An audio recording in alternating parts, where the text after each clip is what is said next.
Welcome, everyone. I'm delighted to welcome Professor Tobias Wolbring to our Methods Hub seminar today. I'm very, very grateful that he's come here. Professor Wolbring is the chair of the Empirical Economic Sociology at the Faculty of Business, Economics, and Society at Friedrich Alexander University in Nuremberg, Germany. He got his PhD degree in sociology and economics, summa cum laude. So that's really the highest distinction that can be awarded. And he got it from Ludwig Maximilians University in Munich, which is really one of the most prestigious and traditional universities in Europe. So he previously worked at LMU, at ETH Zurich, at the University of Mannheim, before taking up his chair position. He's received many, many awards, and that includes the Dissertation Award by the German Sociological Association, the Anatol Rappaport Prize, and the Robert K. Merton Prize. So really, we're really blessed that he's here to talk to us today. He's the co-editor of the peer-reviewed journal Soziale Welt, and a council member of the German Sociological Association. He has many research interests: analytical sociology, economic sociology, the empirical evaluation of social research, of research methods in teaching, social inequality, discrimination, and also on social norms and deviance. So when I learned that he was coming to visit us at the University of Hong Kong, I thought, this is great. I mean, I immediately thought, let's get him to do a Methods Hub seminar and workshop. And so on behalf of both the Methods Hub and the Population Hub, I really look forward to learning more about the use of directed acyclic graphs for causal inference. So this is a slightly unusual Methods Hub seminar where it's extended. So because he'll be doing this in form more of a workshop than a seminar, but it's a little bit longer than usual, about 2 to 2.5 hours. So please feel free to come and go if you need to go to the toilet or need to take a break. Come and go as you please. And so without much further ado, I'll give you Professor Wolbring.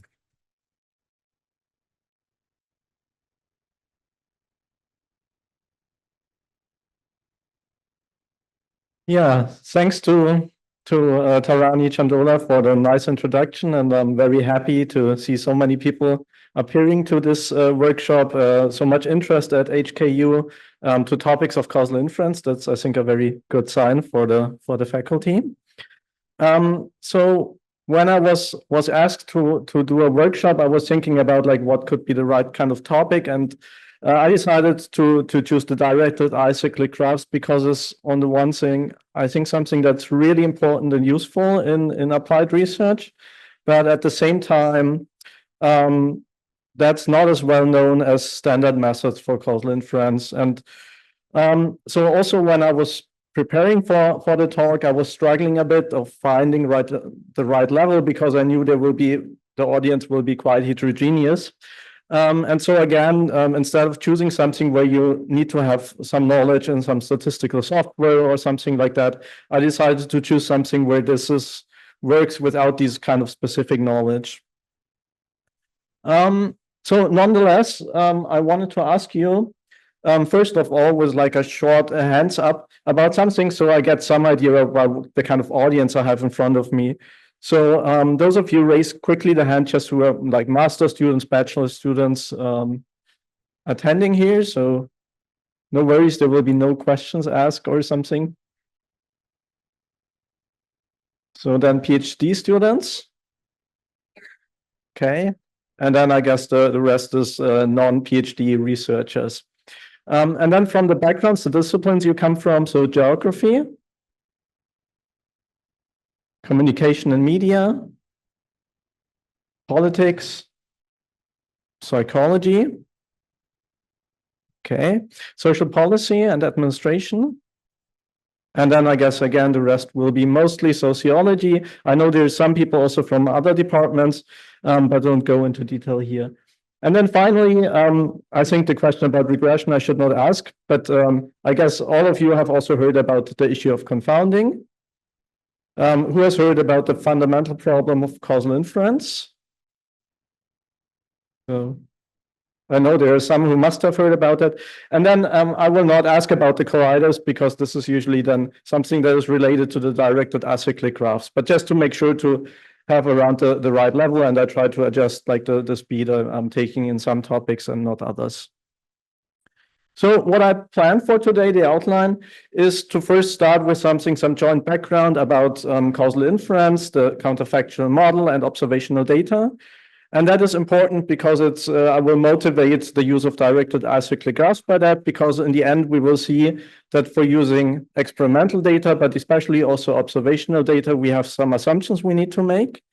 And the directed acyclic graphs can help us to get closer that those assumptions hold. I mean, you can never prove that those assumptions hold, but the directed acyclic graphs are a very helpful tool to help you to think about those assumptions and what to do in your analysis to improve your causal inference. And then in the end, so the part C will be about DAGs in action after I've introduced some of the basic concepts and terminology.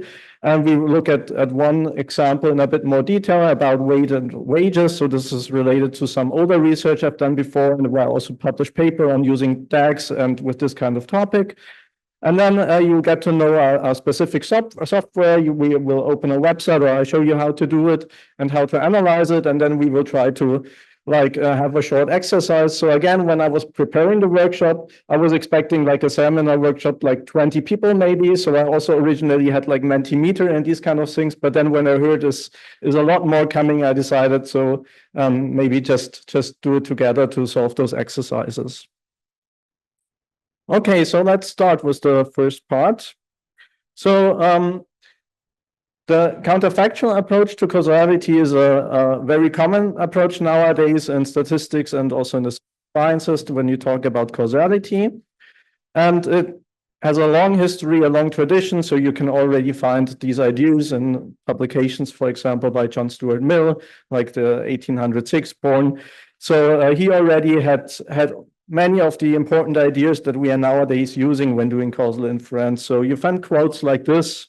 Thus, if a person eats of a particular dish and dies in consequence, that is, would not have died if he had not eaten of it. So if you remove that specific cause, then something else would happen. People would be apt to say that eating of the dish was the cause of his death. So this is the kind of counterfactual thinking that people frequently apply when talking about causal inference nowadays. So there's some cause and it triggers a certain event, something happening. And if you were to remove that event, so counterfactual, then the event also would not happen. And this counterfactual thinking can be found in other publications, especially by Jerzy Neyman, the statistician, for example, but also others.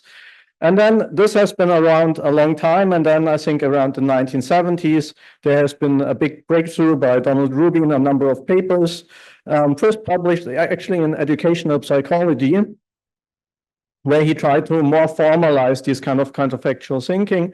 And you can find a more comprehensive treatment here in this causal inference book, which he published together with Guido Imbens.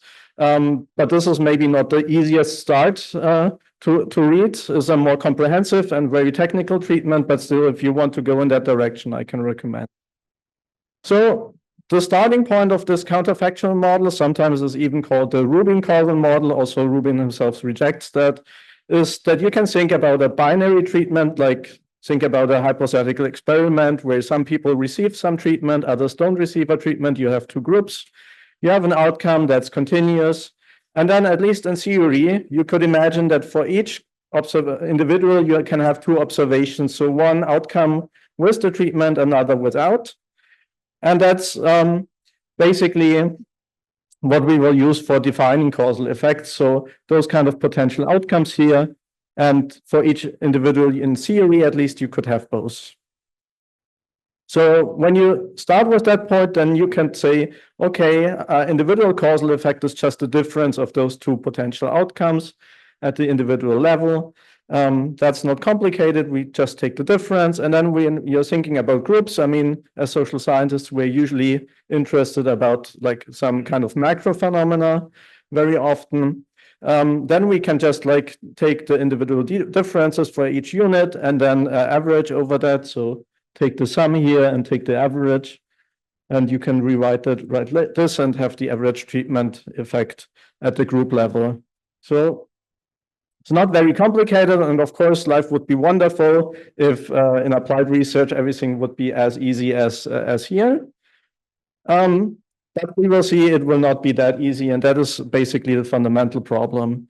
So when we are thinking about examples, we could, for example, think about a hypothetical study about social media use or another treatment, and could start with thinking about an experiment that researchers run where there's two conditions, and experimental conditions where people sign up that they reduce their social media use, and there's a control condition where this is not happening. And then, for example, you might want to measure their ability to concentrate in a kind of validated test with values from 0 to 1, from very purely able to concentrate to excellent or very good. So again, in this kind of study, we could have two potential outcomes, the one potential outcome with the kind of social media use break and one without that break. And when you would run a study, maybe you get data which look like this. So the observed outcomes we might have might be, so these kind of values for those two individuals that are in the experimental conditions, and for the individuals in the control conditions, we have these kind of values. So, but let's go one step back. This is already an actual study with actual data. I mean, hypothetical study with actual data. But in the potential outcome world, we would go one step before that and actually would say, let's assume we have all the potential outcomes at hand, because this is helpful to later understand problems that we have in real world when we do applied research. So in a hypothetical world with the potential outcomes, maybe our measures would look like this. So we actually have the complete table here. We don't have those missing values, but we have a complete table here, which is very useful because this helps us to calculate individual treatment effects, for example. So we can just take the differences here. All the individuals, this would be the individual treatment effects. And then when we want the average treatment effect, basically we're just averaging over them. So here, for example, in the treatment group, we have treatment effects of 10 and 20, and so on. And then we have an average effect of 11 over all the individuals. So I guess that's straightforward. That's not so complicated. So now comes the fundamental problem of causal inference. The problem is that everything is theoretically very well defined. We have a clear idea about what we're talking about when talking about individual or average treatment effects. But the basic problem is people are assigned to experimental conditions. So you saw in the first table, there is a lot of missing values in the data. And those missing values, they are related to what causal inference people would call the assignment mechanism. So the assignment mechanism determines what potential outcome we are actually observing. So for those who are in the treatment conditions, we get Y1. And for those in the control, we get Y0. And you could also write the assignment mechanism like this. So if D is 1, then this becomes relevant, and 1 minus D becomes 0. So this is removed, and this is the other way around. And so this is basically the fundamental problem that we have, that due to the assignment, which in the experiment is randomized, so just some kind of random mechanism assigns them, we cannot observe everything. And basically, when you depict it in this kind of table, what you see is, so we can have the potential outcomes for some situations here. Those two, they are observed, they are factual, you might say. And then you have the two counterfactual situations that are just missing. And so this is what Paul Holland, in his work building on Donald Rubin, basically called the fundamental problem of causal inference. So you cannot observe one unit in two different states at the same point in time. That's the fundamental problem. The same unit at the same point in time in two different states. You might have different units at the same point in time in different states. Control and experimental group, for example. You might also have the same individual, the same unit in different states at different points in time, but not the same units at the same point in time in different states. That's just not possible. We can also rewrite this in a bit more formal way, which is helpful to later calculate some things or have some equations. So you could say the conditional expected value of y here, given that the assignment is to the experimental group, d is equal to 1. Here's the expected value of the potential outcome 0, and this is again given conditional that d is equal to 0. And those kind of things, you see 1 and 1, they are observed, 0 and 0, they are observed, but as soon as those numbers are not the same, they are counterfactual.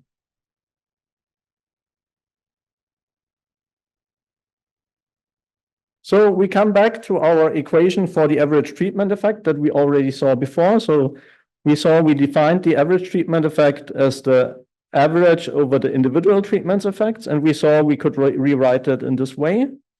And then actually, when you go back to this table, you know that this thing actually would imply these kind of elements. So those are the 4 elements from the table you saw before. You see there's 2 things that are green. Those are the things that we can observe. There are 2 things in red. Those are the things that we do not observe. There's, in addition, this pi, which is just a technical thing that basically it's the share of individuals in the experimental group. So if you have 50-50 experimental and control conditions, this becomes 0.5. In our social media examples, we had 2 out of 5 individuals in the treatment group, so then this would be 0.4. But that's more a technical thing that is not so interesting. What is more relevant for us is that we see when we want to calculate the average treatment effect, as it is defined here, then we would need those kind of 4 different entities, and the problem is we only have 2. And that's very important, because that means we have a missing data problem. That's also why those works by Donald Rubin, they are closely related to the whole literature on missing data, on multiple imputation.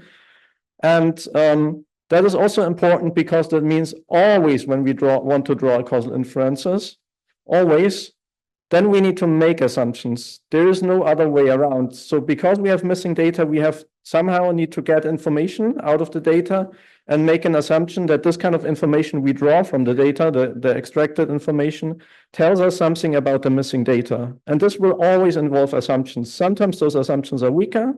That's good. Sometimes they are very strong. That's not so good.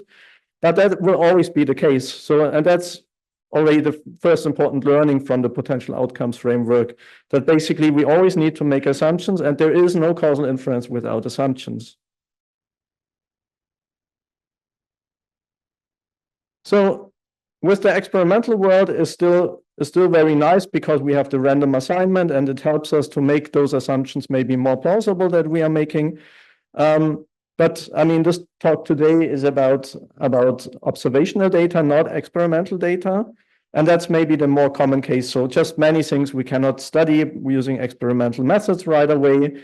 There is limitations with respect to practical things we cannot do. So you cannot just implement certain interventions. There's ethical things going on. It can be very costly to do these kind of things, run experiments.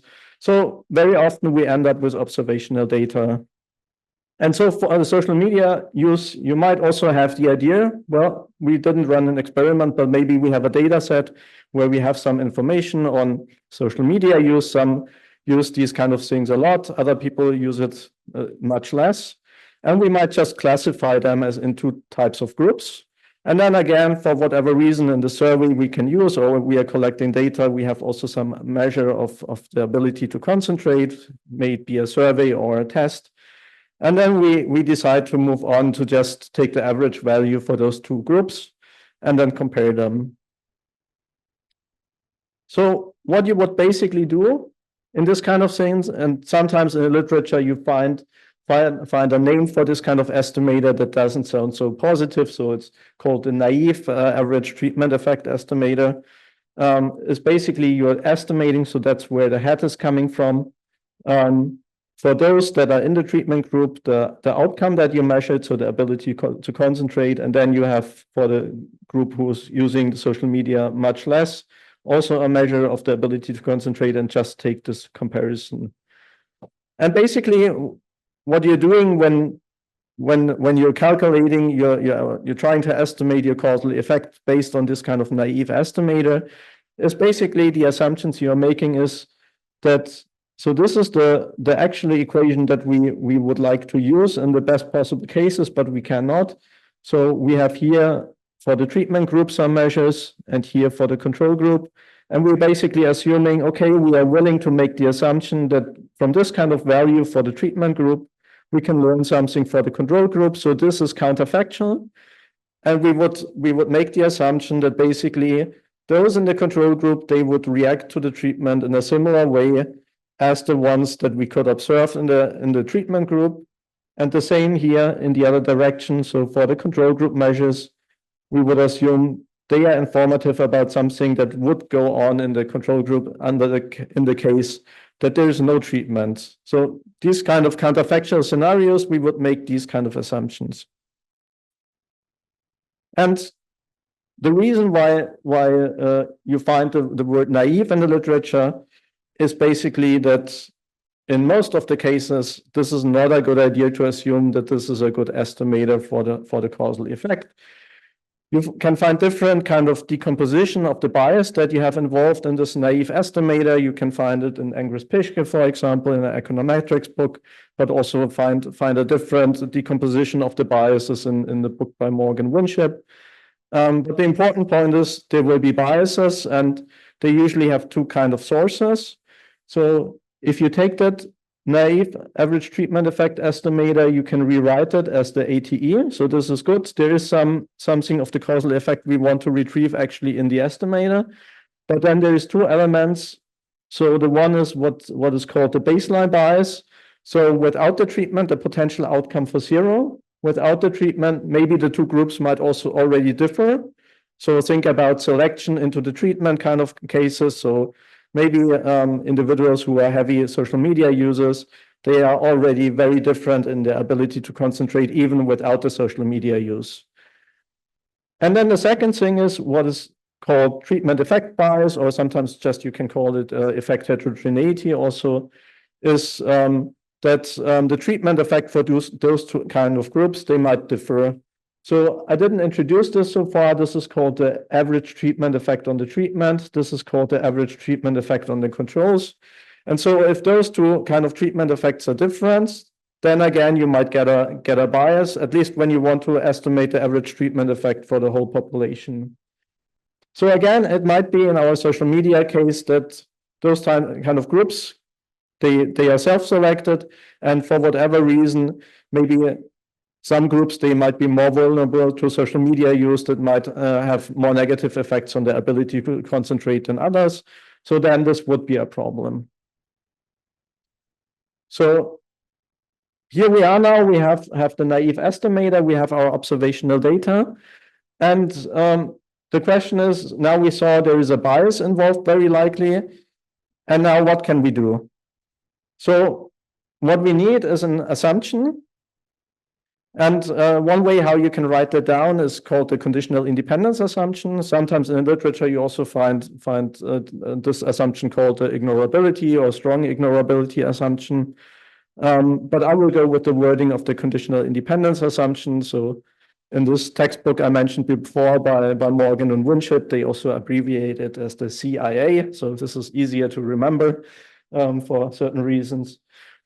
And so this conditional independence assumptions, when we are willing to make that assumption, then the naive average treatment effect estimator will be unbiased. So this is the assumption we are aiming for. And you can see here, so this is D, the treatment assignment mechanism, and then conditional on some variables X. And if we control for X, then this assignment D, so whether you end up in the experimental or the control group, should be statistically independent from the potential outcomes Y0 and Y1. So that basically means that the treatment assignment should not happen in a way that those who are, for example, very likely to have a strong effect or already have a low level of ability to concentrate, they end up in the experimental group. So basically, you have some kind of as good as a random assignment after controlling for those X variables. So that is basically what this assumption is saying. And so you need to search for those kind of variables that help you that this assumption is very plausible. So this is already good because now we know, okay, we need to do something about it. We know there is some X variables we need to control. And then we could even proceed with not the NATE itself, but the conditional NATE. So after conditioning on those X variables, the bad thing is we cannot prove that assumption. So we need to think about it hard. And basically what we need to do is we need to study the assignment mechanism. So for causal inference with observational data, you need to think hard about assignment. So what kind of individuals or units that you are studying will end up with the treatment, which ones are not. So in our case of social media, you need to think about what kind of individuals, what are there certain types that are more likely to use social media more frequently? Are there certain variables that we have measured that we can control for? Is it age? Is it education? And so on and so on. And so more generally said, you need to draw on all the available knowledge that is around there to make your case that you think the conditional independence assumptions hold, that you select those variables for controlling. So of course, all available knowledge around there is especially previous research and theory. So that's very important here. It could also be intuition, of course. I mean, intuition is a non-very formalized way of having a theory. And this is also the point where now the directed acyclic graphs come in. So this is one thing that's not on the slides I sent around to you or asked to send around before the workshop already. So this line, but that's actually very important because drawing directed acyclic graphs will help you to identify those variables that you want to control for so that you're willing to make the conditional independence assumption. And actually also, I mean, at least that's my experience from when I was a student or PhD student. I spend a lot of time with these kind of methods that you learn about how to then estimate your model. So whether you do stratification and look at subgroups, or you run a regression model, or do matching or weighting and all these kind of things. But actually, the longer I do research, the more I feel this is more like the technical part. And once we have this, we have done this in the right way. The other thing is more of the technical part that you need to do, but actually the harder part is to build a convincing case that actually the conditional independence assumption holds.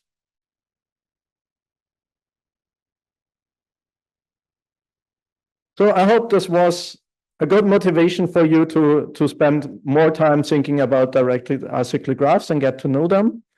And so directed acyclic graphs, they have been around now for, I don't know, like at least 20, 30 years. And they have, in some areas, become very popular, like in machine learning and parts of statistics.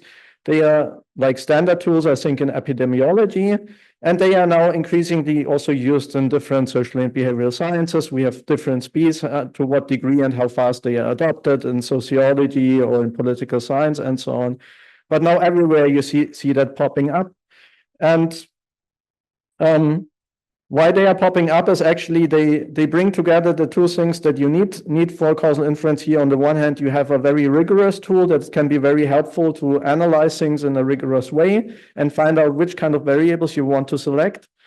But on the other hand, because those are graphical tools, they are very intuitive. They are very straightforward. Like, for example, when you didn't have those graphical tools around and you tried to read a paper about instrumental variables, it was really hard to understand in the beginning what instrumental variables are about and what are the assumptions. And once you see a graph, actually a graph is very simple for instrumental variables, you will see later, then it's very straightforward actually what are the assumptions involved in this kind of method. So they have been proposed by Judea Pearl especially. So this is like the core book here, the causality book, and appeared in many editions now. But he also published books which have a lower entry level. So maybe when you want to start reading about those kind of things, you wouldn't start again with the causality book, but maybe you would choose this one, which is written with a number of other people. So this is also called a primer. And then there's even a more straightforward book is called the Book of Why, which is maybe for academics even not the book we would want to start with because it's not rigorous enough, I would say. So it's more already for like the general reader. So what is interesting about directed acyclic graphs is that when you see them the first time, they actually look like something that when you have been trained in structural equation modeling, or I have seen that before, that looks very familiar to you. So you basically have something like a structural equation model. But the important difference to the classical structural equation models that we saw before is that you don't make assumptions about the functional form of relationships. So that's why directed acyclic graphs are actually non-parametric SEMs. So basically, the only thing that you're specifying is that there is some relationship, like y is, for example, a function of another variable set. And this is very helpful, and because it actually separates two steps that we often like mix together, and that was not very helpful for analytical clarity. So actually, the point that Pearl is making with the directed acyclic graphs is also that you should keep the step of identification of causal effects separate from the step of estimation. So the thing I already said before with the regression and matching, those would be all estimation steps, but the step before is actually thinking about identification. There is a nice paper by Ian Lundberg and others in ASR published a few years ago, which is very helpful because it contains this kind of figure, and they are making the point that we should be very precise about the kind of things we want to estimate. So you should be precise about your theoretical estimates that you want to analyze. So this is a question about theory and about research questions and hypotheses and so on. So that's not so important for us. But then the step linking the estimate, the theoretical estimate, and what they call the empirical estimate, that's very relevant for us because this is where the potential outcomes and the directed acyclic graphs come in. And then you can see, after you're thinking hard about these kind of things, then comes the step of estimations, and this can be done in various ways, be it machine learning, regression, structural equation modeling, and so on. So we will focus here on this part, and already did that with the potential outcomes. So I need to introduce some terminology for directed acyclic graphs then to understand how to analyze them. So you have knots in those graphs. They can indicate observed values or unobserved variables. So this would be an unobserved variable, those two would be observed. And then you have edges, they should be usually directed to connect those dots. You can also have those bidirectional edges as a shorthand to say, okay, there is something going on here, there is some higher order variables, I want to leave them out now for my analysis. So you can do that, otherwise maybe your graph would get very complicated. But usually we would want to have those directed edges, the arrows, to connect variables. So this is the first word that you have in the DAGs, the directed. And then the second important word in the graphs is directed acyclic graphs is the acyclic. So there is a C missing. And that basically is you assume there is no cycles and there is no mutual causality going on in your graph. So here, for example, this kind of scenario would not be allowed. This would not be a DAG anymore because you have a cycle here going from T to Z to Y and then back. So you could have these kind of situations when you introduce time and say, okay, this is T at time point 1, and then this is T at time point 2, and so on. Then you could imagine to draw a DAG which have some kind of not cycles, but have these kind of relationships. But with one point in time, this would not be allowed. And also mutual causality is excluded in those graphs. Like these kind of scenarios are not allowed. You can do this to say, okay, there is something else, like maybe there is a third variable U that causes this relationship, but like this kind of depiction would not be allowed. So they look very, very intuitive and neat when you draw them. But let me tell you, there is a lot of math behind it. So this is actually Bayesian statistics. So this is a Bayesian network that you're drawing. You can use hidden Markov models and so on. So, and that's also why the Pearl book, then the causality book is quite technical, actually. But the important point is you can use those tools without going into all those details necessarily. So they can be helpful even if you don't want to do Bayesian statistics. Also, I recommend to do that. So now let's work with this terminology and look a bit closer. So we had those nodes and we had the directed arrow. And what you do when you're looking at graphs is actually you are looking for a path that leading from your treatment variable to your outcome variable. And this could be any connections between the two nodes. So irrespective of whether the arrow goes in one direction or the other direction, irrespective of whether there's another variable involved or not. Of course, you can have paths that are direct here. They can be indirect. They can be causal in the way that X is causing something changing in Y, or they could be non-causal, like this kind of setup or this kind of setup. And there is another thing in the DAG literature that you say there might be front door paths. So all the arrows, they are pointing from one starting variable to the outcome variable. So they all run towards Y. Or you have backdoor paths where at least one of those arrows points the other direction. And this distinction will be important for causality, because basically when we want to study causality, we want to study the front door path. So this is where the causality runs.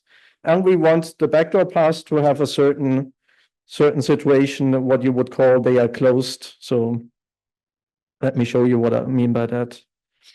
So causality runs through the front door paths, but the problem is that those backdoor paths, potentially there might be a bias flowing through them. And that's why you need to treat them in the right way. So a backdoor path is a source of bias if it's, as you say, open in the DAG terminology. So this kind of setup would be an open backdoor path between D and Y. So because Z, this is a classical confounder, is influencing your treatment and your outcome variable, it might also be that there's Z1 and influencing Z2 and then Y.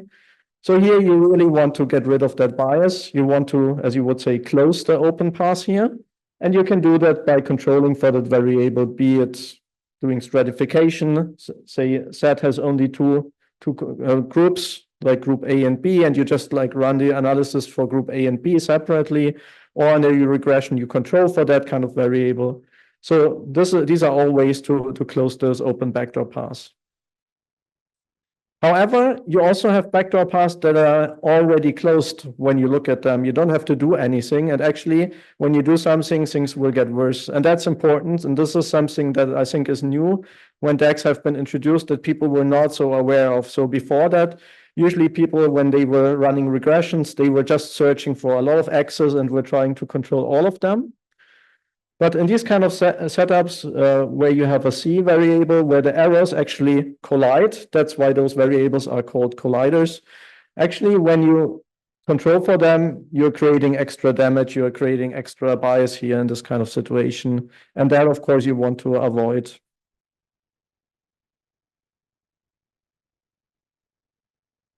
So I will come back to these kind of variables, types of variables again in a minute and introduce them in a bit more detail, but that was already a teaser to give you an idea about front door paths, backdoor paths. But now let's use this terminology to read the assumptions that we have in a DAG. So assume you have a DAG like this, where you have some treatment influencing your Y, and then you have some U's and you have some X's, which have some causal relationships.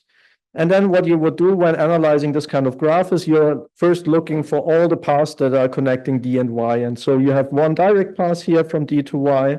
So this is where causality runs through. This is a direct causal effect you want to study. You have one path from D over X and L to Y. So this is a path which is, you would call backdoor path, where causality is not running, but where potentially bias is flowing. And then you have one path going from D to X to U and to Y. And again, this path you might want to close somewhere, because again, you have a setup where actually bias is flowing. What is important in DAGs, and that's also actually what we will use in the end for identification of the causal effect, is not so much the errors that are there, but the errors that are not there. So errors that are not there, like for example, that U and D is not connected, except for those paths we have here, but there is no direct relationship. There is no edge from U to D or from D to U. This is an important part of the graph, and that is as important as the errors we are drawing, and this will be used for identification in the end. And so actually, when you are discussing graphs and looking at a graph you draw, you really need to ask yourself, like, am I willing to make the assumption that there is no error between those two variables? And this is a substantive question. This can be true, this can be wrong. Sometimes it's easier to defend. Sometimes a reviewer might challenge you, might say, I don't believe this. Here's some paper that shows that, and so on. So, I mean, this is the bread and butter of publishing things. So we know those kind of things. But especially when you use DAGs, also this is very important. But I would argue also when you write a paper with theory and empirical analysis and don't draw a DAG, you implicitly have those kind of DAGs in mind. You just don't make them explicit. And that is actually not good for research, because that means you don't make your argument explicit. You don't make your identification strategy explicit. You're giving the reviewers and the readers a hard time to criticize your research. So this might be good for us to publish our paper, but for science overall, it might be not such a good thing, I would say.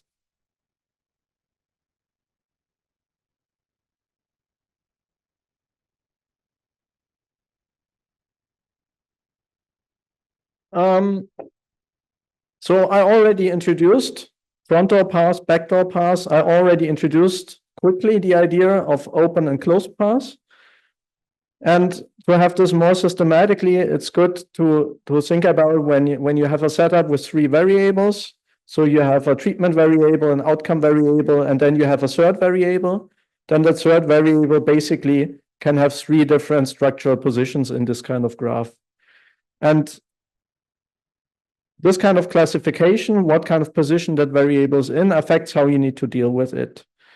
So with just three variables, you will see the thing will be quite simple. When you see it, you know what it is. When you draw a more complex directed acyclic graph, things can get very complicated. And sometimes it can also happen that one and the same variable can have different structural positions depending on what kind of path you are looking at. And this is the point where then sometimes the human mind often like surrenders, and we should move to software to analyze those graphs, like using the software DAGitty, which I will introduce. So the first structural position is straightforward, is something that you learn in Stats 101 maybe. So when there is a covariate like Z that influences T and Y, then you will have some association here between T and Y when you don't control for Z. So this backdoor path is open, and you close it by controlling for Z. So this is something good. This is a good way of controlling for things. And then you have a setup where controlling is not very good. So this will lead to over-control bias.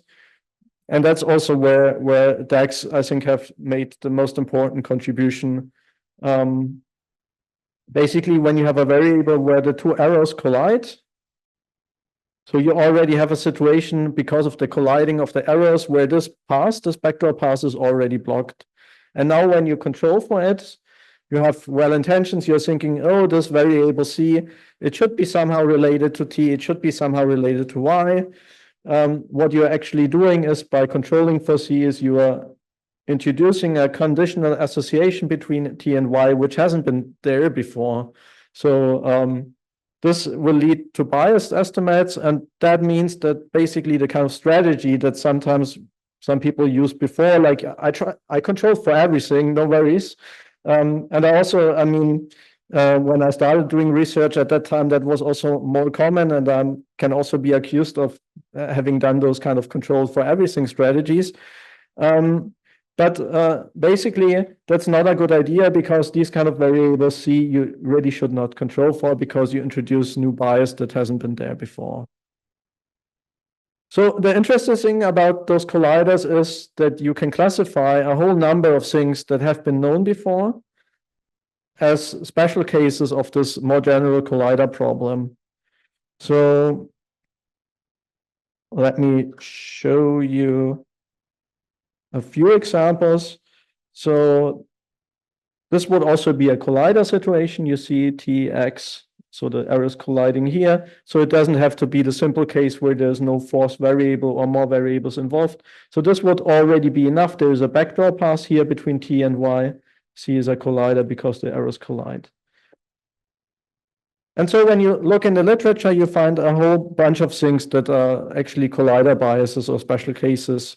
So when you have truncation or censoring, when you have missing data, when you have selection bias, when you have panel attrition, you have central contagion in networks, all that are special cases of this more general collider problem, and you can all display them graphically.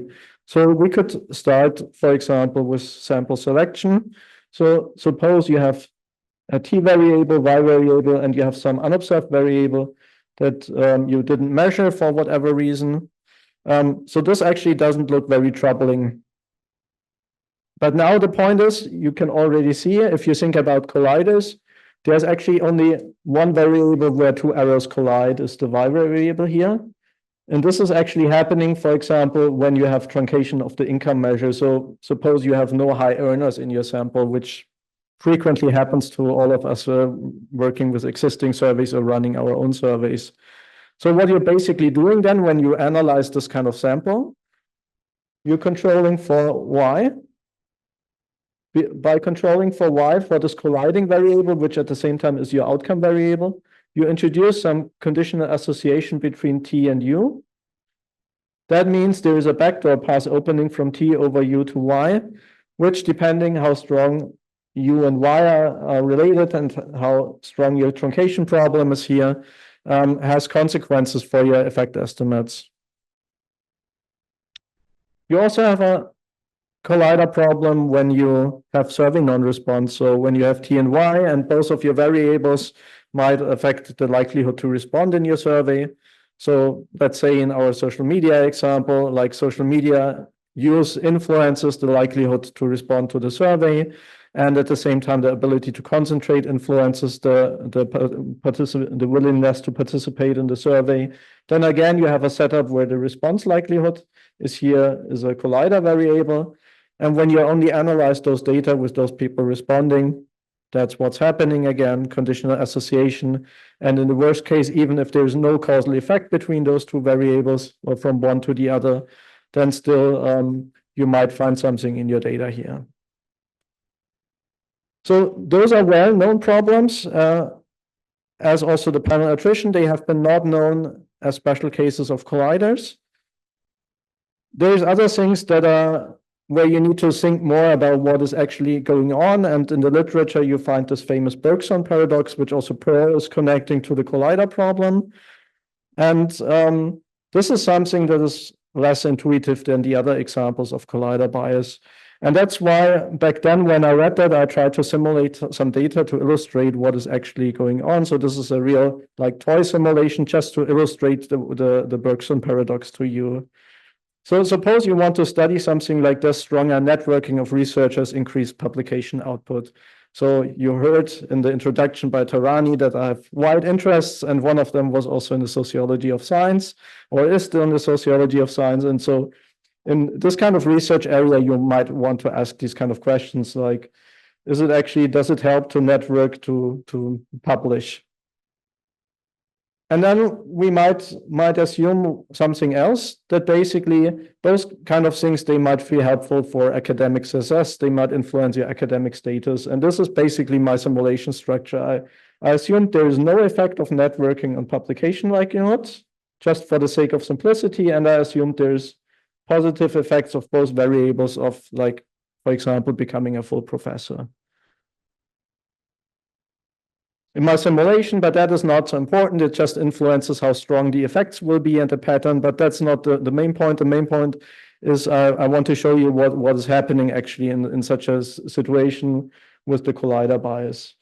So I assumed those variables, networking and publications, they follow some exponential distribution, having the idea that there's a very small number of people who are heavily connected. They publish a lot of papers, and the other thing is also the network and publications are uncorrelated. There is no effect. It's just for the sake of simplicity for the simulation. And then I assumed, and again, this is just an assumption, like in the end, the probability of reach professorship will be around 1/3. And there are also random factors in the simulation influencing that next to the other two variables. So I did this. I had 10,000 cases here overall simulated. And then you see when you just run a simple regression model, the dependent variable is the number of publications. Of course, you might say this is count data. But it doesn't matter. This is just about for the example. And then looking at the indicator for network size, you see in the simulation, this is pretty much 0. This is the average number of publications in my simulated data. You see the R-square is close to 0. So this is what it should be when we analyze the setup and we know the true causal process is not there. There is no causal effect.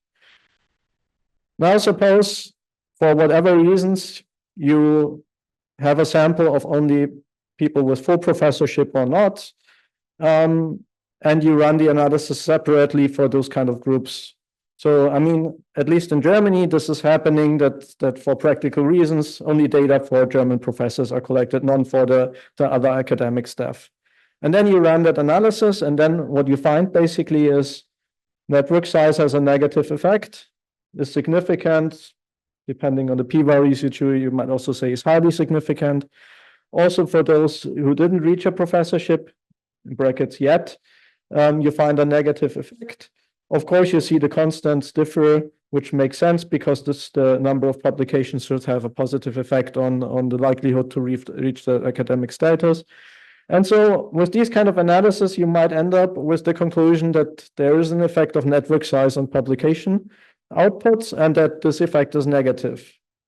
But we know from our simulation this is not the case. This is actually a collider problem because we control for a variable that's colliding here. So now you might say, okay, this is maybe not a good idea to just run the survey with some specific group.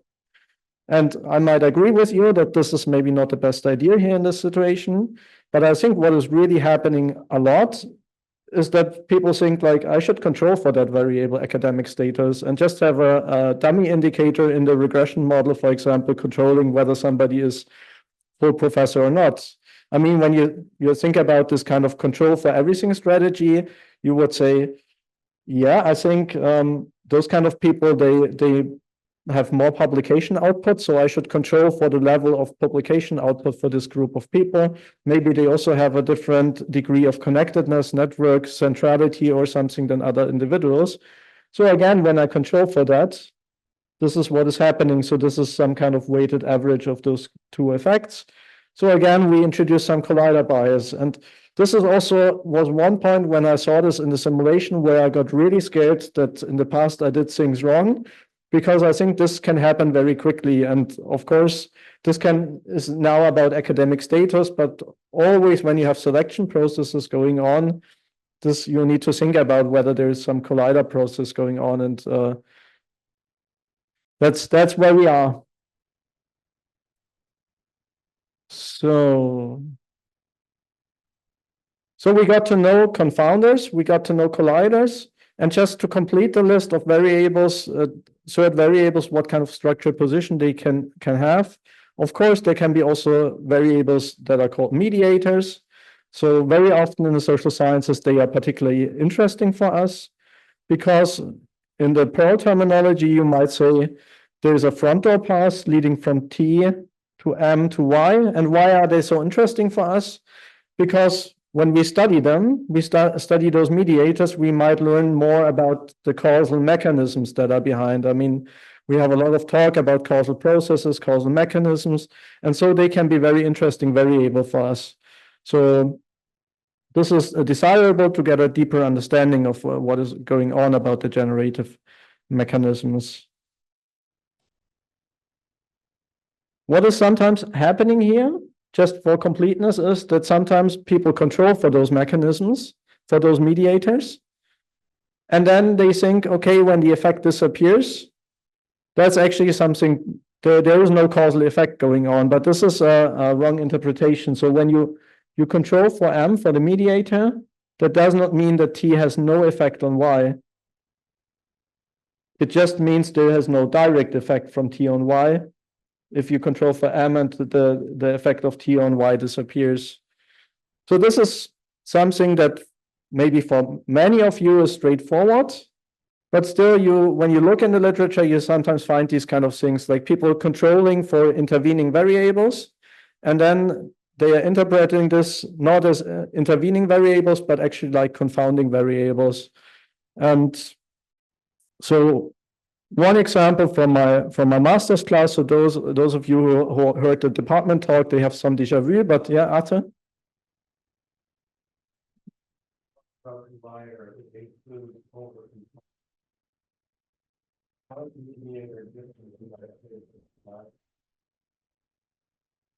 So it's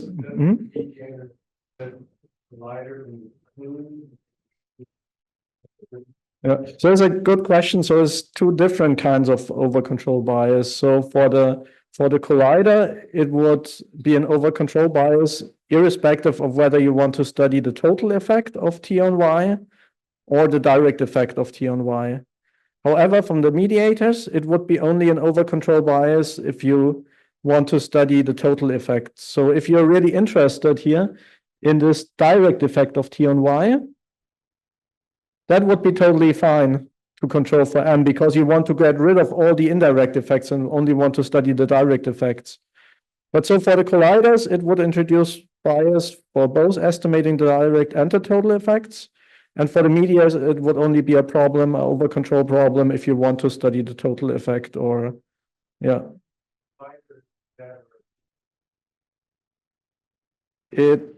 I'm not completely sure whether you can combine both. So because what I said before is that one variable can have different structural positions depending what kind of path you're looking at. But my guess now, my intuition would be that you might end up with a cycle if you have a collider and a mediator at the same time. I'm not one, and I would need to draw it to. Yeah.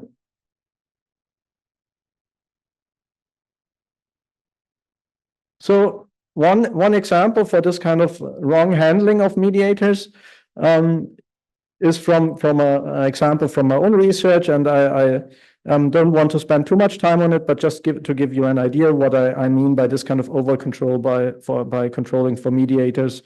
So what we did is we ran a survey experiment, and we showed survey respondents like a hypothetical job vacancy. We showed them some videos. And then we asked the respondents to how likely is it to invite people to the interview here. So this was from 0 to 100%. How likely would you invite them as hypothetical? And we wanted to study physical attractiveness and the effect of the physical appearance of people and how that affects it. And when you analyze those data, then what we find first in a regression context is that the more attractive applicants, they are more likely to be invited here. There's gender effects going on and so on. But the important point I wanted to make is that we also measured competence here. And competence on our causal graph would be basically you have physical appearance, you have the likelihood to be invited, and then the competence attributions, according to theory, they might be one important pathway that you want to study. And so what we did is you can do a formal mediation analysis, but what we did here is basically in the regression, we just control for a measure of competence, and the whole effect disappears here. And so we use these kind of data also with in a student project. And then in one of the exam papers, actually what students did was exactly doing this. But then they actually were very proud and argued, okay, there is no effect of physical appearance. So they said there is no total effect of physical appearance on the probability to be invited. But actually, this is not true. What this suggests is basically all the effect from physical appearance to the likelihood to be invited runs through the competence attributions. So basically what you can learn is there is maybe no effect here, no direct effect from T on Y. Everything runs through your mediator variable here. And so you really need to know what you're doing when analyzing the data here with this kind of structure. So yeah. That's That's true, yeah.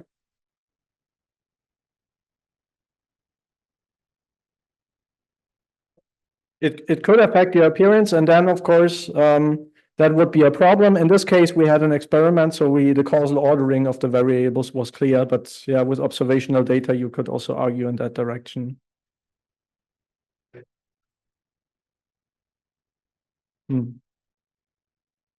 Thanks.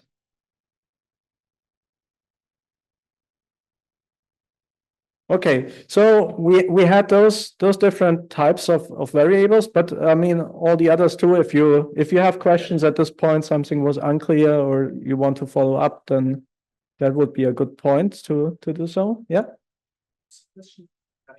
Example from before with the attractiveness, couldn't it also be an unobserved confounder influencing competence?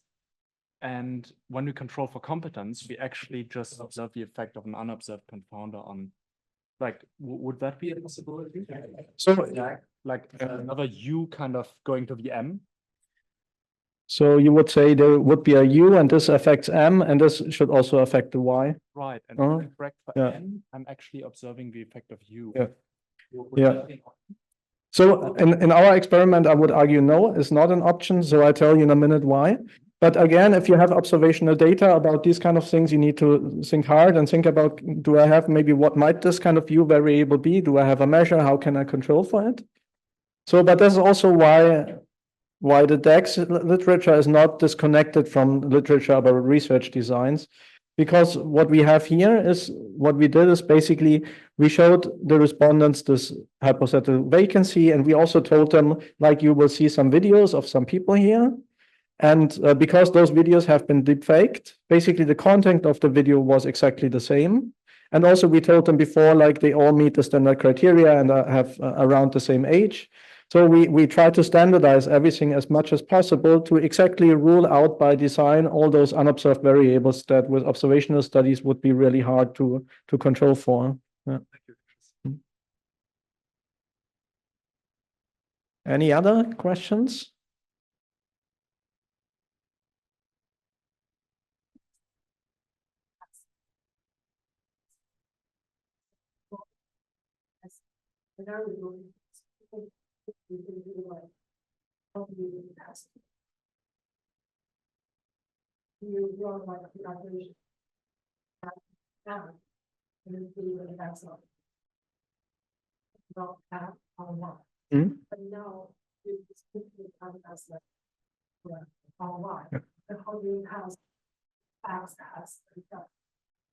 Yeah, so what we do in the paper also is a more formal test for the mediation. So like causal mediation analysis, where you basically, as you said, you want to study how does the treatment here, the attractiveness, affect the competence index, and then how does the competence translate into the dependent variable hiring probability. And so, yeah, you're right. So just here, because it's the easiest way to show the results, is I did it like this way. Yeah. And basically also having this kind of two-step procedure in the end can also, like, you can directly infer from here what you see with the more systematic approach. Okay, so we already started to discuss identification strategies. So this was where I will talk about now. So now with the DAGs, you can have different ways how you identify causal effects. And so the most straightforward way, again, coming back to the potential outcomes framework we saw before, was the randomized experiment. Maybe that's the most convenient way how to do causal inference, because you have at least one treatment group, you have one control group. You actively intervene as a researcher, like in the example I just showed you. So I can make the point that actually there is not selection going on into who is better looking, who is not so good looking. And I randomly assign individuals to that. So this is some kind of identification by design. And by this kind of design, I can make a strong case that actually this D variable here you see is not connected to many variables in the graph except for our Y variable. And that's a very neat thing. So basically, you get the conditional independence assumption when your experiment worked, when you have really randomized individuals into different conditions, if the case numbers are large enough. And if you are willing to assume there is not more going on, of course, there's a lot of literature of what can go wrong in experiments about people having expectations and not following the assignment and so on. But at least in the ideal case, you could say, okay, this D should be not connected to anything else. And this is why this is a very good thing for causal inference. And then you have this whole literature on other identification strategy, which basically tries to find a situation which is very similar to an actual experiment. So you have this literature on instrumental variables, where again, you say, actually, there is some random source here, some instrument that causing variation in D. And this kind of instrument can be used to study the effect of D on Y, at least for a specific subgroup, which reacted to the instrument in a certain way. And again, you're searching for something that is exogenous here.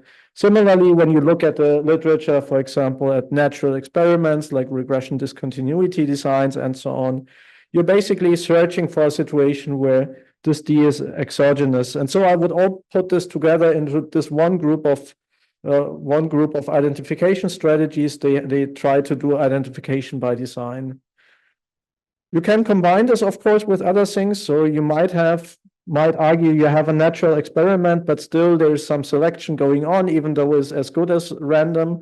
And then you want to control for other variables. You can combine different identification strategies, but basically still the main argument would be rest on the idea of identification by design.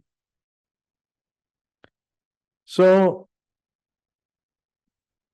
that is one way how to approach causal inference. The second, of course, is the backdoor conditioning. For this backdoor conditioning, you need the conditional independence assumption. You can improve the conditional independence assumption, so you need to draw your DAGs, and then you identify a set of variables that helps you to close all the open backdoor paths while avoiding to open any new backdoor paths. And then finally, and that's also related to your question that you were asked about mediation analysis. What you can also do is not backdoor conditioning, but you can actually use front door paths for identification. So identification by front door paths, which would basically be combining different steps. So you estimate the effect of T on M on the mediator. You estimate the effect of M on Y. So the second step of the mediation, and then you combine those kind of estimates and you come up with some kind of test. So like the Sobel test, for example, is one way how to test this then, and do identification by using the front door pass. So this can also be very convincing under certain circumstances. One problem is that you also need to make assumptions here, especially about that you can really estimate the effect of T on M and on M on Y.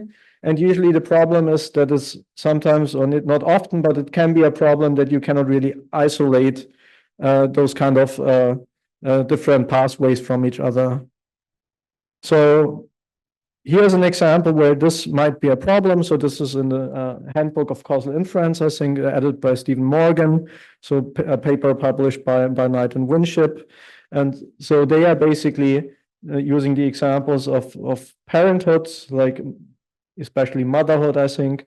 So having kids on wages, and then there might be some employer bias. So maybe some employers might be biased against mothers, and their bias might lead to lower wages.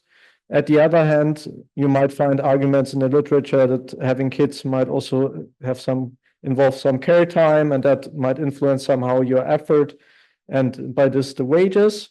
And so if you just have those two pathways but not the error in between, that would be fine. But the problem here is that maybe the employer bias might also affect your willingness to work, show a lot of effort in this work context. And so then if you have a graph like this, it gets hard to really using this three-step procedure that I just explained to you, and you need to think about a different way how to do it. And what they suggest, for example, in the paper is also to think more thoroughly about theory. And for example, what might be the case is that, and I didn't mention here, that this bias variable, there is a star here, that means unobserved in that way of depicting. So the problem here is this is unobserved, and because of that, you cannot just control for it. And so you cannot estimate those effects separately.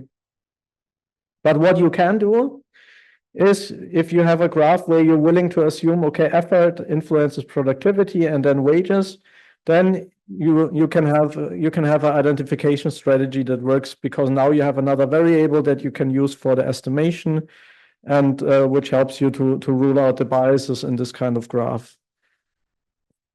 Practical question, of course, is what kind of measure of productivity would that be that is different from a measure of effort, but just for the illustration. So yes.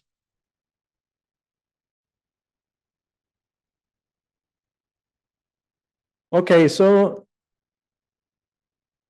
here we are. So this is like this was part B, where I tried to introduce to you some of the basics of directed acyclic graphs.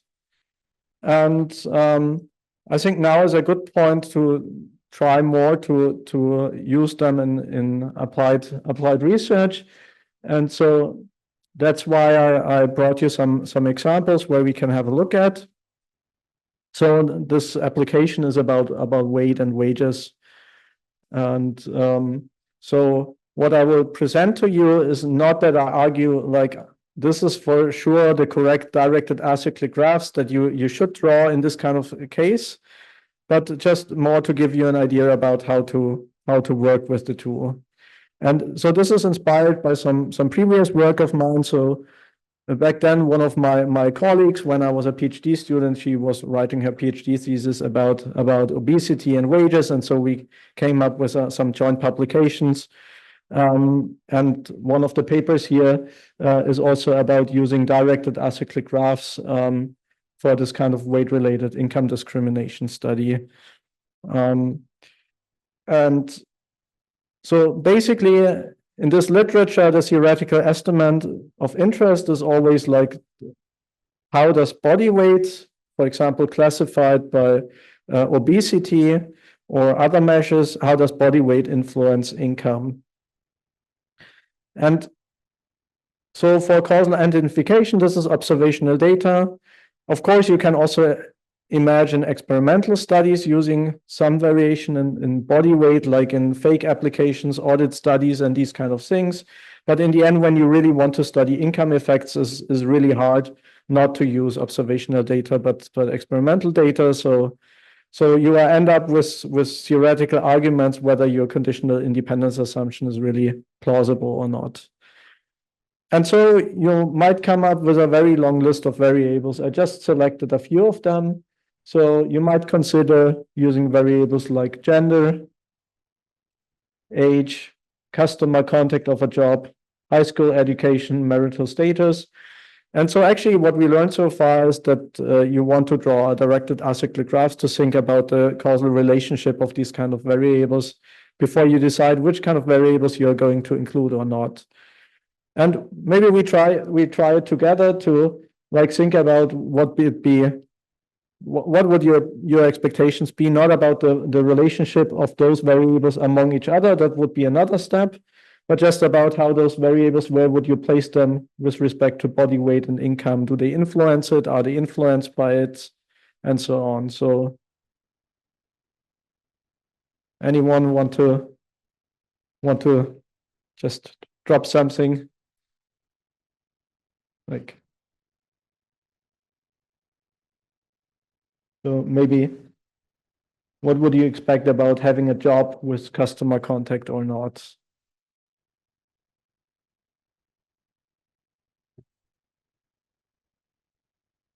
So appearance is more important for customer contact. So you might expect people select out of those jobs if they are overweight because they are expecting maybe they are discriminated or something like that, right? Or the employers might discriminate them, might not hire them.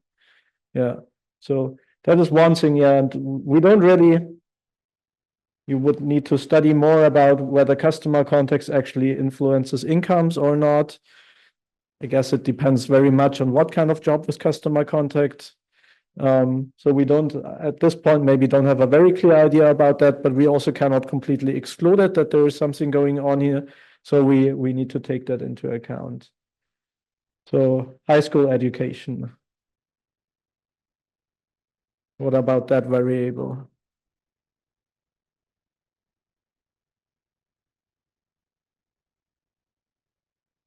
Would you expect education to be really? Who was that? I heard some words.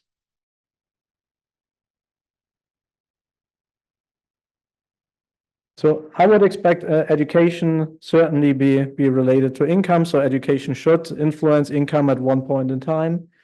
And then also research on health behavior and so on. We know that education, at least in many Western countries, also affects body weight in a way that people with higher education on average have a more healthy lifestyle. And so you can keep on going with these kind of arguments and draw the graphs, and maybe you might end up with something like this. I actually, when I looked at it again today, maybe I would disagree now with one error that I draw, but maybe we can also think about that in more detail. So for body weight and income, education might have an influence on body weight and income. We know there's age effects, especially with like 10-year work experience and so on income. Age also, because simply by some physical processes, has something to do with body weight, so we cannot really rule that out at some point in time. But here already you might start to discuss this assumption, because you also know that, of course, body weight, especially obesity, can have a very negative effect on your life expectancy. And so mortality is related to that. And so maybe that's already one point where you would draw two different graphs, one where the arrow goes in one direction and where it goes in the other direction. So this is one case where you already see now we are starting to make certain arguments transparent, and now it's much easier to criticize those arguments because they are in those graphs. Otherwise, usually in a paper, you would have just a section like control variables, and then we control for this because they somehow matter for our variables. So then for customer contact, we said body weight should influence this, the likelihood to work in a job with customer contact. And then maybe you want to argue that there's a difference in incomes for customer jobs with and without customer contact. So then for gender, we are assuming it influences income, so gender pay gaps. And here we make the assumption that there is no relation to body weight. Again, is an assumption we are making here in the graph. You can discuss it. Maybe some of you raises the hand now quickly and says, but I know some studies that show. But this is what we are doing here. And then for marital status, we are assuming that maybe body weight might influence the marital status, and marital status might influence income. So there is some literature on the marital wage premium, at least for men. But again, here also you might argue in the other way around that actually at a certain point in time, your income might influence your attractiveness as a partner for some individuals, and that might influence the likelihood to be married. So you see there's at least two cases, but there might be more where your assumptions can be criticized. But as I said, it's sometimes you make them implicit and you could be criticized, or just people don't see it, or you make them explicit and then people start criticizing more quickly because their mental resources can be actually focused on the things that really matter. So in this kind of case, it's still not that hard to analyze that causal graph. So we see there is a backdoor parse going from body weight to income over age and education. And because we make this assumption, those are confounding variables. So we know we need to close that open backdoor parse by controlling for those kind of variables. For gender here, because there is no path between body weight and income that leads over gender, we don't have to do anything with our gender variable here. It also doesn't hurt if we, for example, run separate analysis for men and women, or run an interaction effect between body weight and gender. That would be no problem here, but it's also from an identification perspective is not necessary. It could be interested when you're interested in heterogeneity of effects. And then finally, we have those two variables here. So those would be mediators if we are willing to make those assumptions. And so if we are interested to study the total effect, so the whole effect that body weight has on income, and are willing to make that assumption, we would not control for those variables. If we only want to study the direct effect here, we would control for them. If we now change our mind and say, okay, we think it's more likely the error from income points to marital status, then we would have a setup where we call marital status a collider. Then in this case, it's not just okay not to control for it when we want to study the total effect, but this really would be hurtful to control for this collider variables. But you see, it depends on the assumptions we are making. And so is the step of drawing a DAG is not something that should be taken lightly. And I personally, I would be very much in favor if in sociological journals, we would have this kind of standard or norm to really have a DAG included somewhere in the paper and be it in the appendix. But I also have to tell you that my experience is that very often, so I didn't try so many times, but the 2 or 3 times I tried to add a DAG to the paper, is some reviewers always didn't see much use in it and wanted to have it removed from the paper.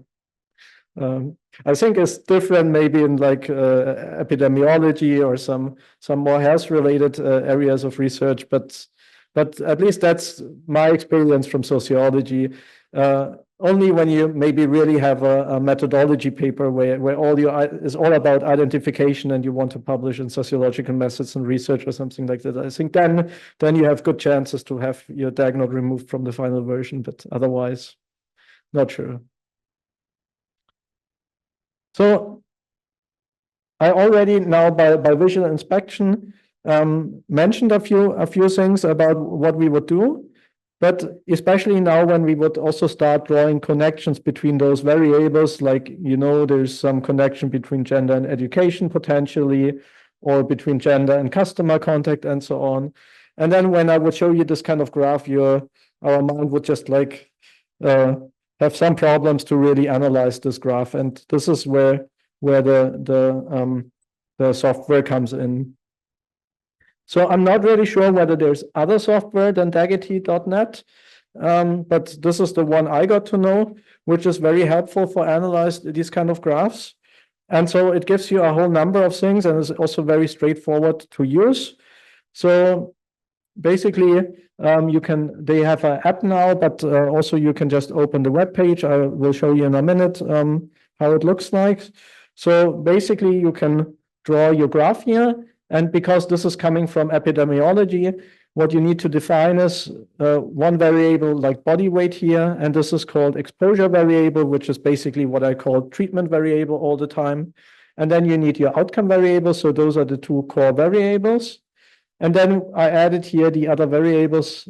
From here, I didn't add gender because it's not related to anything. And then what's very helpful is, so then you directly get some output here. So you can first say, what do I actually want to study? Do I want to study the total effect, so the whole effect that body weight has on income, or do I want to study only the direct effect? And then here, DAGitty directly tells you, okay, your old exposure is this variable, the outcome is this variable. Watch out, there is biasing paths are open. So the backdoor path, there is some is open, if you assume like this, like it's drawn like here. And so then it tells you there is a minimal sufficient adjustment set for estimating the total effect for body weight and income. And in this case, it should be age and education, so those 2 variables. So that's what you need to control for. And in this case, this is the only way it tells you to really identify the effect when you have this kind of setup. So sometimes you have a whole long list of bullets here telling you, okay, you could control for those 2 variables or for those 3 variables or for this variable, and all would work. So sometimes also you have many options for identification. And of course, it can also happen. So you can specify, for example, that some variables are unobserved. Suppose your education variable was not measured in your survey. Then it would tell you, oh, there is no minimal sufficient adjustment set that is sufficient to identify the causal effect. And I mean, this is really bad news for us as researchers, but still is the most honest way to approach the thing then, that you say, okay, it seems like I don't have the variables I need. And maybe you still come up with something interesting with this kind of data, then you might still try to estimate it and maybe like make some assumptions about how strong the effects of education are here to get some bounds about uncertainty of your causal effect estimates. There still is not the end of your research, but it at least the DAG is very clear about that. It's also interesting, the DAGitty gives you a whole number of other things that are testable from your data set. So that's also one thing that usually as social researchers we don't do, that we're actually testing further things with our data set. But here actually you could try to test some of your further assumptions. The problem a bit with these kind of further assumptions is that usually you draw the DAG with having a treatment and an outcome in mind. And basically then when you, for example, want to test the assumption about age and education, you would also need to extend the DAG to include the variables that influence the relationship between age and education, which we sometimes don't do. So this should be taken with some grain of salt here, but still is interesting. And then finally, especially for those of you using R, you directly, when you draw this graph, you get a code for your DAG, which you can use in R. So in more detail, it looks like this here for our case. So the first things are just about the positions of the variables, and then you see all those arrows giving you the causal relationships that we are assuming. So this is something that can be very practical. Everything else is rather intuitive with DAGitty. So let me just switch for a minute to the web page. So when you open it, then you can download it for offline use, or you just use it online like I do now.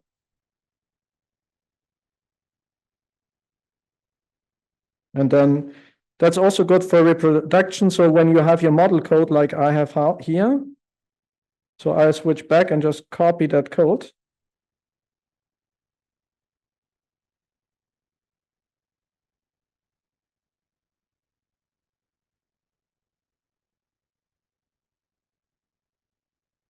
So now I have the graph back here.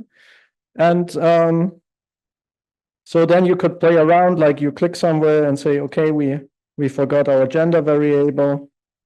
Say, okay, then you need to select that variable and say it's connected to this one.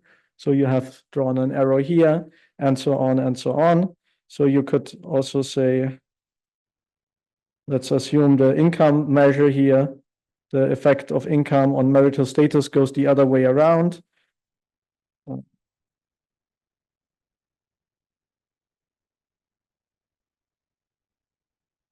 And then you directly get a new analysis of your graph. So this still would be good. So let's see what happens now if we choose that variable and we click here on adjusted, which means we control for this colliding variable.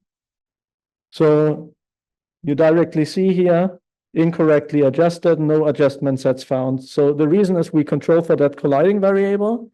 We create some bias. And so DAGitty tells you, okay, there is something wrong in this graph. It doesn't tell you straight away that you are controlling for this collider variable. So this is the disadvantage of that. But the good thing is already you see, okay, there is something wrong and I cannot estimate the effect I want to estimate. So I need to go back and remove that variable. And now it's there is a way for identification.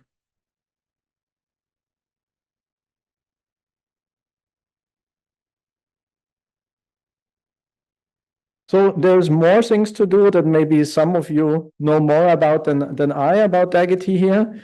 But that's basically already very helpful when you start drawing these kind of things. I mean, it doesn't look so nice that I would put this one in a paper, but at least it's very helpful for the analysis because it knows all the rules about opening and closing backdoor paths and front door conditioning and so on.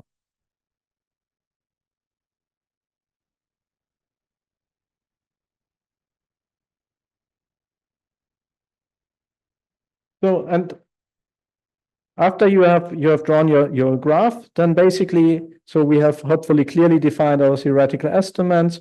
We really thought hard about what kind of variables we want to include using the tool DAGitty if it gets too complex. And then, of course, in a last, and still the step can take a lot of time, we need to think about estimation. So really estimating our empirical estimate. And then questions come up like, do you want to compare mean values of income for people classified as obese or not obese? Do you want to run a regression? How do you want to operationalize your variables? Like, how do you measure obesity? So do you use the body mass index like most people do? Or did you read some critique of the body mass index, realizing that especially for men who have a lot of muscles, this measure might be really bad? So would I prefer to have like the share of fat of a body as a measure for obesity? How do I actually operationalize income and so on? And also about linearity. So as said before, DAG is a non-parametric structure equation modeling. That means you don't have any assumptions at this point when you draw a DAG about whether there is a linear effect or a non-linear effect. And you, of course, need to, for at least many methods, you will need to make assumptions about certain things. Like in your regression, do you want to use the logarithm of income? Do you want to use like quadratic effects for age to take into account work experience and so on? So those are further steps. The DAGs don't really help you with that. But as said before, I think actually the more important step when we do these kind of things is here when really thinking about identification. And the other thing, many things can go wrong, but they are, for me, they are easier to handle than the identification step. So my idea was that now we try to have a look at some graphs and think about identification, just applying the kind of tools we used a bit. So we have this kind of setup here, T on Y. We have a number of pathways. And so the question is, what do you need to control for estimating the causal effect, the total causal effect of T on Y when you want to study this? And this is your whole graph that you are assuming it looks like this.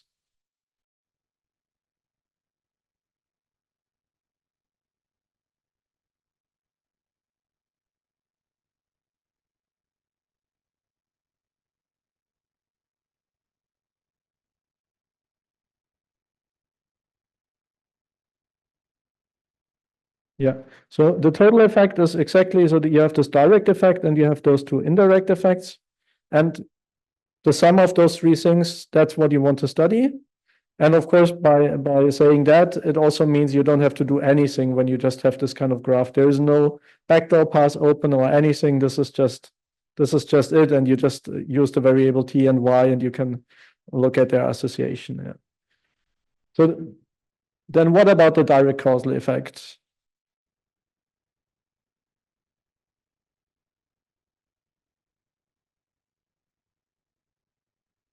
Yeah, so we want to study the direct effect, and so you want to control the two indirect pathways because that you want to get rid of them.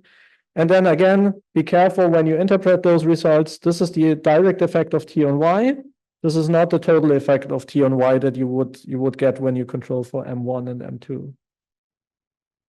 And then finally, so we know there is a way to determine the indirect effect via M1. So any idea how you would do that? How to study the effect of M1?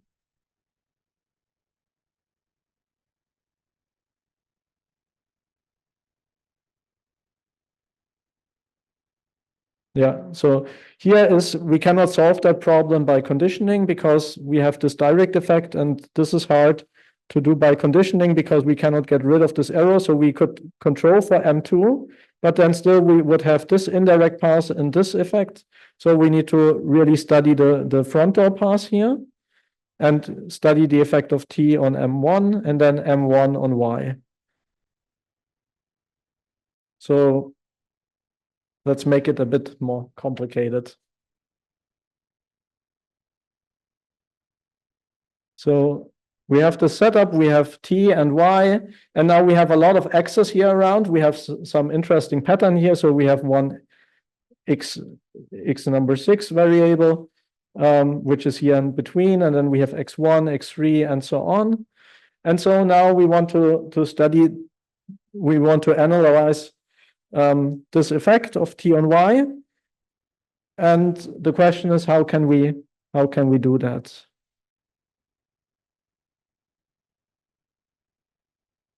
So I can tell you the first time I looked at that graph visually, I ended up with the wrong answer.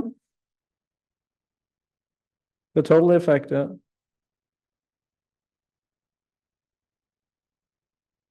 But so here there is no direct effect in that sense because this one is already indirect. And also this is the only causal pathway because for all the other arrows, for all the other pathways, there is always an arrow pointing towards T. So they are all backdoor paths, not frontal paths.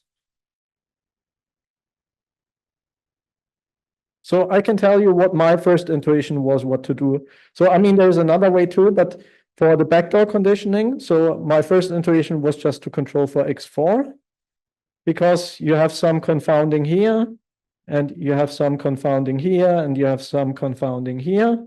So my first intuition was to just control for X4 and that would be okay. And for most of the answers, also, you will end up with having X4 controlled, but you need to control something else. And the reason is that you have one X4 has different roles. So X4 is a confounding variable, but it is also a colliding variable. And so when you control for that X4 variable, for one pathway, you open up a colliding pathway. And so you need to control for another variable to block that bias from this colliding variable. So let me show you what I mean. So you can draw, for example, from T, the pathway to X4, and then X2, and then to Y. And here on this pathway, the arrow from X1 to X4 points towards X4, and this arrow from X2 to X4 also points to X4. So here, this pathway, X4 is a collider. So the position of a variable, the row, depends always on the kind of pathways you look at. And so when you control for X4, you, for example, close the open backdoor path that goes for T, X4 to Y. You also block this pathway. So there's a lot of good in controlling for X4, and maybe you're already fixing a lot of problems by that. But you're also opening up another pathway by having this blocked pathway being opened by controlling for it. And so the trick you need to do is basically for this pathway you open up, you need to find one of the other variables you can control for to block that pathway again. And we will see in DAGitty how to do that. So this would be the backdoor conditioning way. The other thing that you could think about is you have T, X, number 6, and Y. And so you could also try to do front door conditioning, but then you need to take care to control for the pathways you have here connecting the mediating variable. So this would be another way how to do the identification. But I think most people in this kind of setup, they would tend to try to do backdoor conditioning and find the right set of X variables. So let's switch back to DAGitty and see what it recommends to us.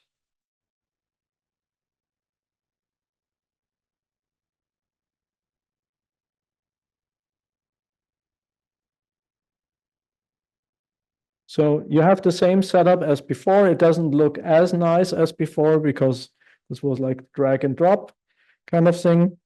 And so you see first balancing paths are open. So there is some backdoor paths. So we really need to do something for our causal identification. And all 4 answers you get here all involve the X4 variable. So this variable here, the central one, really need to be controlled for. So in this case, you really need to accept that you're opening one pathway again by controlling for a collider. And then in a second step, you need to fix the problem with the collider. And because the colliding pathway from T to Y, so this one involves this, and this variable, controlling for X1, X2, X3, or X5. So any of those 4 variables would be okay. But one of them you need to control for to block the pathway that opens up from the collider variable.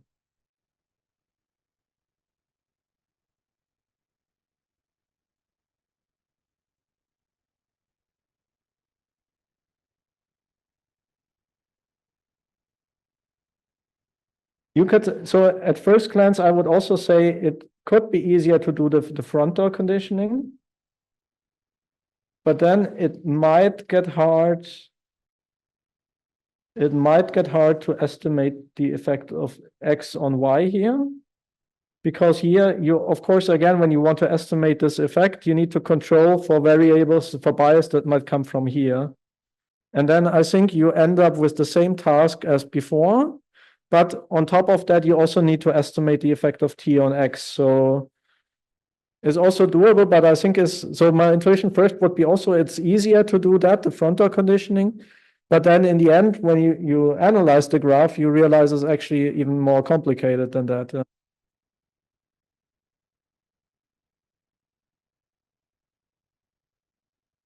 Okay, so one more, and that's also the last example I brought. So now here we have a more messy setup. So again, we want to study D on Y. And so we have a whole number of variables, W, Z, V. We have arrows going in all various directions. And so again, when I would look at this kind of graph, what would I do? I would think about like, okay, first, what are actually the causal pathways here? And so when I look at the causal pathways, I know there's a direct effect of D on Y here. And then I have this indirect effect over W to Y. So those are the two things that are interesting for me. And all the other things you see, those are all backdoor paths. So here's a arrow pointing from Z to D. And then here, there's this D going to V, but then the arrow here points in the other direction, so pointing in the direction of the treatment. So those are all backdoor paths. So for the analysis, I can say, okay, this is important for me. But for what I need to control for, I need to look at the backdoor paths and check what are the open backdoor paths. And so here I have this one. So this is the first one. This is open. This should be closed. Then I have this one. So this is a backdoor path, but I see there is two arrows colliding from Z to V and from Y to V. So this is closed. So this is good already. I don't have to control for that one. And then I have one backdoor path that goes from here to here. And again, this is a colliding variable. So this is also a backdoor path that is closed. So the good thing here is I only need to control for the Z variable for identification. Again, we do that with DAGitty.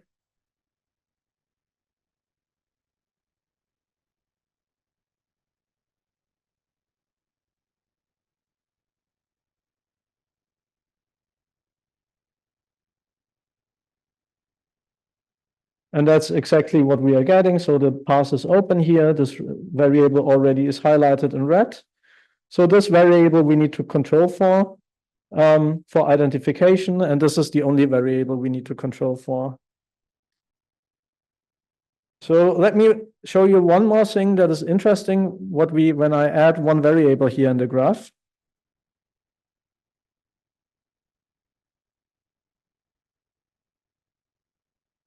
Let's call it descendant, and let's call it that way because it's a descendant of that collider variable. So there might be some variables like this variable that is not really connected to Y, but is connected, is causally influenced by your collider variable. And now, when we control for this variable, we adjust for that for whatever reason we think this is a good idea.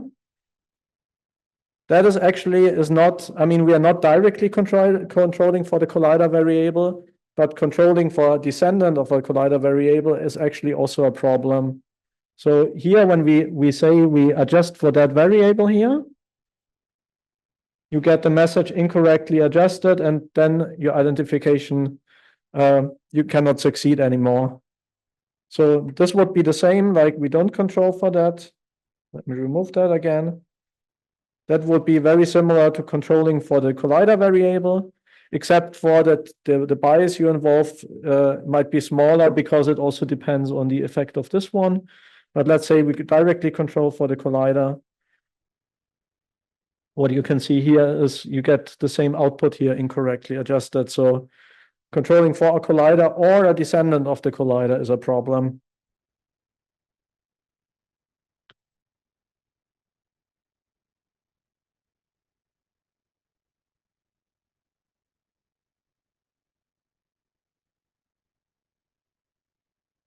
Okay, so let me summarize what we saw so far. So I introduced the potential outcomes framework for you, mainly for illustrating to you the fundamental problem of causal inference, and like in theory, the optimal way how to proceed with causal inference. And then we saw with the fundamental problem of causal inference, there is a missing data problem. There's always a missing data problem. It's there with experimental data, it's there with observational data. When you have an experiment and randomized, then maybe you can make some assumptions which are more plausible under certain conditions. Again, there might be a lot of problems also with experiments. And especially very often, many things we want to study, we cannot study with experimental data, but we need to move to observational data. And then you end up with an assumption we called the conditional independence assumption, which basically means that you need to control for all the X variables that somehow influence the assignment mechanism. So influencing what the assumption basically said that the assignment mechanism conditional on X should be statistically independent from the potential outcomes. So whether some people have a very low baseline level or react very strongly to the experimental or to the treatment, that should not matter for the assignment. And so we need to search for those kind of X variable to make this conditional independence assumption plausible. And so with the directed acyclic graphs, is basically what you're doing is you are drawing a graph, you are making all the assumptions you are having about your X variables explicit. That comes from theory, that comes from previous research. And these kind of things you can analyze with simple graphs. You can easily do this by visual inspection. With more complicated graphs, you can do this with tools like DAGitty. And you should be aware that controlling for variables is not just having a risk of under control, but can also involve a risk of over control. So you should not just control for everything that comes to your mind, which might be, for example, as in here, related to weight and wages, but you really need to think about what is the structural position of those variables in your graph. So is it a confounding variable? Then everything is fine. You should control for it. You have some statistical independence between A and B conditional on C, which is exactly what you want because there is no causal effect between A and B. When you don't control for it, you have bias. So that's fine. But then for mediators, for intervening variables, if you are interested in the total effect, don't control for them. If you are interested in the direct effect of A on B, controlling for them is fine. And then finally, the colliders, as the thing that is particularly the new thing in DAGs, you should not control for colliders. And as I showed you just a minute ago, you should not control for descendants of colliders because you introduce a bias here. In some part of the literature is also called endogenous selection bias. But we saw there is a whole group of things that can cause this kind of collider bias. It can also happen when you don't control for things actively, but you have truncation in your income measure, for example, or if you control for academic status in your analysis, like in my simulation study, or you have a selective sample, which, for example, only has full professors in your sample, or you have some Heckman kind of selection going on where some women select out of the labor market because they become mothers. All those kind of things, they can introduce collider bias. And so again, those graphs, they can help us, they can make things explicit about our assumptions, about our identification strategy. And so that's why I think they are really helpful and we should include them in the papers whenever possible. So that was basically what I prepared for the workshop, also to give some space for discussions and further follow-ups on that. So thank you for the attention.